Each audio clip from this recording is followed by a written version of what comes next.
and not to mention accidents and problems with false positives on radar and everything else. How much it seems to me that had things broken differently in the very early Truman era, had Truman allowed the military to control these weapons, which, as they were pointing out, are just like weapons, right? We control all the other weapons, why not these? It seems to me some of those situations might have easily broken the other way. If that's the case, can we suggest that Truman may be centralizing this and being distrustful of the military keeping these very unusual weapons may have likely been the reason that they weren't more. I mean, if MacArthur controls the use of nuclear weapons on the ground in 1950-51, it seems to me they're likely used. So did the centralization of this in the hands of a single person who then has to live the rest of his life with knowing he made the decision to kill untold numbers of people? I mean, that's how Truman has to live with this, right? How much does that impact the fact that we haven't had a nuclear war since? I think quite a lot. I think if you had somebody, there are people you could imagine being in power in 1950, including Eisenhower, including Brian McMahon, who was a major Democratic politician at the time, who was definitely planning to run for presidency in 52, but he happened to die of cancer first.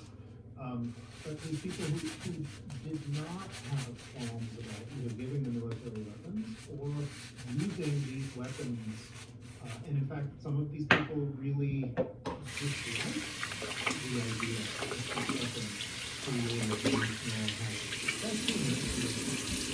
especially where they weren't. The reason you aren't using them then isn't because you think you're gonna get moved back. I mean, the Soviet Union has a tiny arsenal. They can't really deliver them over great distances. They're not using them because of deterrence. They're not using them for a variety of reasons, but one of them is that Truman has made it very clear that he's not interested in using these weapons. There were a contingent of people within the military who were trying to see and push the edges of, well, maybe under certain circumstances, and part of the reason they're doing this, and they're explicit about this in these classified hearings and things like that, some diary entries and things like this, is that they're worried that there's this taboo being created, this idea that atomic bombs were not usable weapons because they are morally problematic.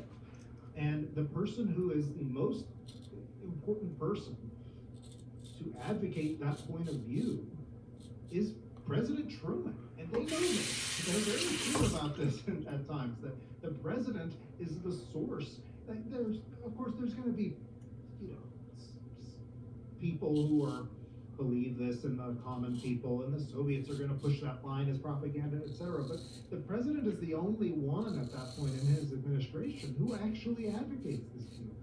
So I think it's very important. There's been a lot of scholarship by largely political scientists over why nuclear weapons don't get used after World War II. And one of the answers, some of it's things like deterrence and rational choices and things, but a big answer is this belief that nuclear weapons are not something you should use, that there's a problem with using them, and the bar for using them is much higher than it is for other weapons, especially in non-deterrent situations like the French at Dien Bien Phu or wherever, where using them, you're not worried about getting attacked back with nuclear weapons per se. And if that's true, if that played any role at all, then I think having the first American president with nuclear weapons be one of the biggest subscribers to the taboo possible, that's got to have an impact, right? And so, the irony of Harry Truman, I think, is that he was the only president who presided over the use of nuclear weapons in war. He may be one of the main reasons they don't get used again. It's interesting, and I'll make this the last question before asking you if you have any points that I haven't already asked you. But I grew up in an era where we were very aware of the sword of Damocles hanging over our heads. We did drills, all those kind of, there were movies, there were literature, everything sort of talked about this. We saw nuclear weapons on television being paraded down the streets of the Kremlin, and all these kinds of things. And then during the 90s, when we sort of had our, what did they call it, the vacation or the break from history, I think a generation sort of forgot that sort of Damocles is still there. And now we're reminded again. Annie Jacobson's, of course, had a new book with nuclear war scenario. They're making a movie. There's all kinds of good material, including yours, coming out here. What would we say then is the lesson from the era, the only era where these sorts of weapons have ever been employed against human beings? Now that we're being reminded that they're still out there, that her book's a wonderful example of just how easily dominoes could start to tumble, decisions could go from, leaders pushing the envelope to being pulled by them. I mean, what is the lesson of something all the way back in 1945 for us in a sort of Damocles situation that we're realizing never has left us since then, by what Truman did and the way he sort of took his concrete and created a new reality that hardened and that is still our reality today? What's the lesson of this book in terms of real world change in 2025? I think it's really easy, especially when you're talking to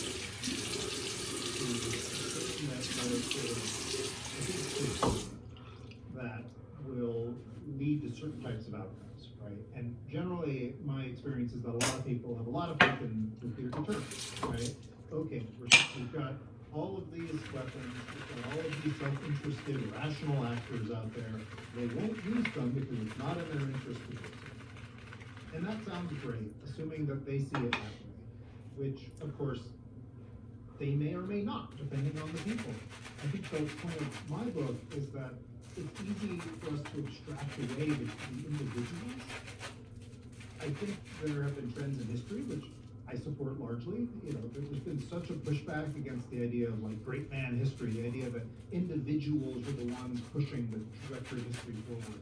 And that's completely right and good. This is not about great man history. But on the other side of that extreme is just everything just kind of happens, and there's forces that sort of things emerge from, and it will happen one way or the other, no matter what. Individuals don't act. And I think there's something to be said for sometimes individuals matter. There's specific individuals get into positions of power. They have specific mindsets, specific worldviews, which are not just the product of everybody around them. Obviously, they're of their time. They have to be. What else could they be? What if they're mentally unbalanced? What if they're mentally unbalanced? What if they just feel very strongly about women and children, and the people around them don't? Who's right in that situation? Who's wrong? It doesn't matter, right? The issue is that these individuals matter a lot. And if we're going to be thinking about how these systems work, we do have to talk about the technical stuff, and talk about the strategy, and talk about the planning and all this stuff.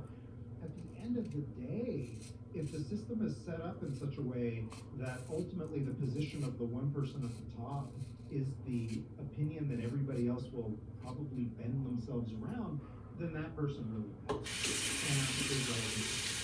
And it's now thinking about Russia. If you're thinking about how worried should you be about, say, Putin wanting to use nuclear weapons, or even in China with Xi, part of it that is ultimately, well, what does he think the situation is? What does he value? What does he not value? That stuff's hard to get at, right? Getting inside somebody's head. But we have to do that if we're going to think about these things seriously. We can't just put our faith in, well, they'll think about it the way I do, because who knows who they've been talking to? Who knows how much they understand? Who knows how good their intelligence briefings are? Who knows if they understand the weapons correctly? Those are harder things to grasp than I think is obvious. What's crazy is that a single person in a number of countries, including North Korea, may be on firewall protecting us from some sort of nuclear Armageddon. And yet, as you point out in your book, in 1945, if we'd gone with sort of the group decision on things, we might have dropped atomic bombs on even more cities. The one guy who said no was the firewall in that situation. Doctor, is there anything else I didn't ask you about today that you want to get in this conversation before we end? If people find the claims I make, especially over a podcast, to be hard to believe, please read the book. I fully acknowledge that these are big claims and require evidence. And in the book, I try to give that evidence. And also practically every source in the book, I've found a way to make easy to access online. You can use either the footnotes or, every primary source. I'm also setting up some documents on my own website of some of the key documents from it. People are more than welcome to take a look at this. I think this is an area that is, again, we're fed these kind of stories about how the atomic bombs were used, and read them into our worldviews very seamlessly. So anything that suggests something, I think people will be surprised that that's really innovation.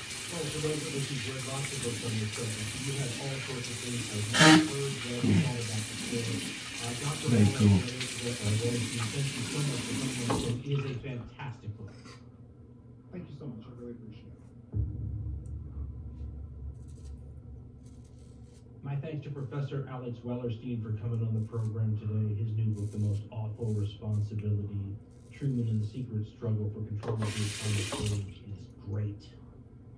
I love books that don't just educate you on the subject that they're writing about, but then afterwards force you to, rethink everything you thought you knew about a subject.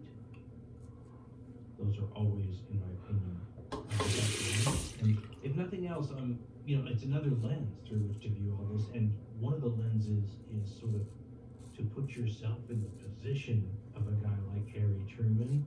It really is sort of worthy of a movie or something. Think about it. Guy's not anywhere near the presidency. He's going to get on the council, and then ipso facto, this all that happens, and you find yourself as vice president all of a sudden. Guy who's not really bringing you at all to the people president, anyone vice president ever in the United States. He's just goes about doing his own things like a puppet master and a master politician, and you're nowhere near anything. And you barely had the job for 5 seconds, and he dies. And now you're in control of it all. And it happens to be in the middle of the greatest war humanity's ever been involved in. And oh yeah, there's a secret weapon we've been working on. It's the most terrible thing anyone's ever had control of. And what do you want to do with it? Holy cow. And then, in the book, Wellerstein puts you in his position sometimes where Truman is saying to people in small rooms, you have no idea what it's like to be in this position and having to make these sorts of decisions. And then to try to maybe mitigate